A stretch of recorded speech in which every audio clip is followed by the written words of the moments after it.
আমরা শুনতে চাচ্ছিলাম আসলে আপনারা যদি দেশ এবং জাতির উদ্দেশ্যে কিছু বলতেন এই মুহূর্তে। বিসমিল্লাহির রহমানির রহিম। আসলে দেশ আর জাতির উদ্দেশ্যে বলার আমাদের কিছু আছে বলে মনে করি না, কারণ দেশবাসী সবাই দীর্ঘদিন থেকে জালিম শাসকের হাতে পুরা দেশটা জিম্মি হয়েছিল। পুরা দেশ দল মত নির্বিশেষে বুদ্ধিজীবী পেশাজীবী রাজনৈতিক দল সর্বশেষ সকল কলেজ ইউনিভার্সিটির ছাত্ররা সহ ঐক্যবদ্ধভাবে প্রচেষ্টার বদৌলতে দেশটা দীর্ঘদিন পরে মুক্ত হয়েছে। আল্লাহর পক্ষ থেকে দেশটা মনে হয় একবার ৭১ স্বাধীন হয়েছিল, পুনরায় আবার ২০২৪ সালে এই দেশটা স্বাধীন হয়েছে। দেশের মানুষ এখন আনন্দিত, খুশি।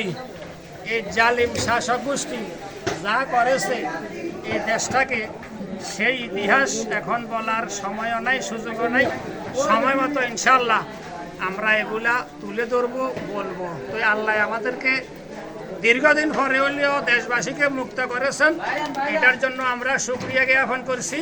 আর দেশবাসীকে মুক্ত করার জন্য দীর্ঘদিন থেকে একেবারে এই সরকারের প্রথম থেকে শুরু করে এই পর্যন্ত যারা জালিমের জুলুমের বিরুদ্ধে, অন্যায়ের বিরুদ্ধে প্রতিবাদ করতে গিয়ে, আন্দোলন সংগ্রাম করতে গিয়ে শুরু থেকে শেষ পর্যন্ত নিজের জীবন বিলিয়ে দিয়েছেন, আল্লাহর দরবারে প্রার্থনা করি আল্লাহ রাব্বুল আলামিন তাদের সকলকে যাতে করে শহীদ হিসাবে কবুল করেন, শাহাদাতের মর্যাদা দান করেন, পরকালে মুক্তি দান করেন, জান্নাতের সর্বোচ্চ মর্যাদা নসিব করেন। এই দোয়া করে আমি আমার সংক্ষিপ্ত কথা শেষ করছি। আসসালামু আলাইকুম। ধন্যবাদ ভাইয়া, আপনি যদি বলতেন আমাদেরকে কিছু। বিসমিল্লাহির রহমানির রহিম। আজকে এখানে উপস্থিত আছেন আনন্দপুর ইউনিয়নের জামাতের সভাপতি, উপস্থিত আছেন বরকতুল্লাহ ওয়ার্ডের সভাপতি, সেক্রেটারি ও বন্ধুয়া থেকে আমাদের ইউনিয়নের সাংগঠনিক সম্পাদক বিএনপি বিন্টু ভাই, যুবদল নেতা সাদাত ভাই সহ এই এলাকার গণ্যমান্য ব্যক্তিবর্গ, সর্বপ্রথমে আমার আন্তরিক শুভেচ্ছা, আসসালামু আলাইকুম। আমরা দীর্ঘ 17 বছর পরে আমরা যে স্বাধীনতা পেয়েছি, আসলে এটা স্বাধীনতা চেয়ে রক্ষা করাই, এখন স্বাধীনতা রক্ষা করাই কঠিন হয়ে গেছে। দেখা গেছে অতীতে আমরা যারা দল করেছি, আমিও আনন্দপুর ইউনিয়ন বিএনপির সাধারণ সম্পাদক হিসাবে দায়িত্ব পালন করতেছি।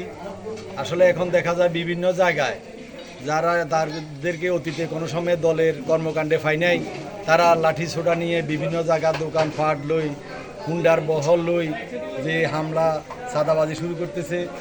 আমি আমাদের উপরে আমাদের থানা বিএনপি সভাপতি সেক্রেটারির সাথে আলাপ হয়েছে, আমাদের মিটিংও হয়েছে। তো যাকে এই ব্যাপারে ওনারাও কঠিন সিদ্ধান্ত নিয়েছে। ইতিমধ্যে আপনারা জানলে খুবই আনন্দিত হবেন, আজকে ফুলগাজী উপজেলার সেনাবাহিনীর যে দায়িত্বে আছে উনি যুবদল, ছাত্রদল, বিএনপি, জামাতে সবাইকে ডেকে সবাই সুশৃঙ্খলভাবে দেশকে পরিচালনা করার নির্দেশ দিয়েছেন। যারা দলের বাহিরে লাঠিচোটা নিয়ে বিভিন্ন জায়গায় হয়রানি করবে, মানুষের বিরুদ্ধে জুলুম করবে, তাদের লিস্ট দেওয়ার জন্য বলছে। আমি ওই সকল লোকদেরকে হুঁশিয়ারি করে দিতে চাই, যারা এইসব কর্মকাণ্ডে আছেন আপনারা সোজা হয়ে সুন্দরভাবে মানুষের পাশে দাঁড়ান। আর আপনাদের এলাকার এখানে আমি সবার কাছে একটি আবেদন, সবাইকে বলবো আমরা সবাই এলাকায় থাকতে হবে।